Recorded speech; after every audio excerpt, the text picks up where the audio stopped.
दोन राष्ट्रवादी काँग्रेसच्या विलिनीकरणाची परिस्थिती सध्या तरी दिसत नाही असं मुख्यमंत्री देवेंद्र फडणवीस यांनी म्हटलंय।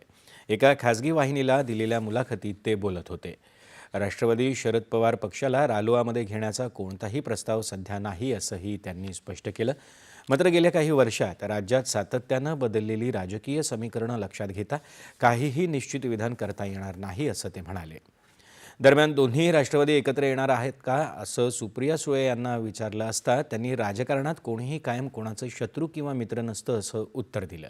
आम्ही राजकारण आणि कुटुंब यांची कधीही सरमिसळ केलेली नाही असंही त्या म्हणाल्या।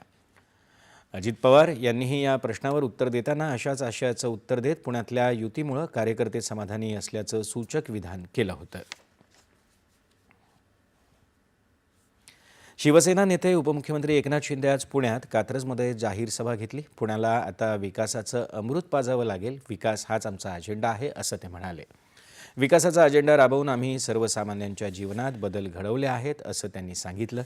शिवसेना पहिल्यांदा पुण्यात स्वबळावर लढते, विरोधकांनी आम्हाला हलक्यात घेऊ नये असं ते म्हणाले। शिवसेना कधीही राजकारणाला घाबरत नाही आणि कार्यकर्त्यांना वाऱ्यावर सोडत नाही असं त्यांनी सांगितलं। शिवसेना कानाकोपऱ्यात पोहोचली आहे हे नगरपालिकांच्या निकालांनी दाखवून दिलं असंही त्यांनी नमूद केलं। ज्या उमेदवारांच्या मागे महिला त्यांच्या मतपेटीत नंबर पहिला असं सांगत लाडकी बहीण योजना कधीही बंद होणार नाही अशी ग्वाही त्यांनी दिली।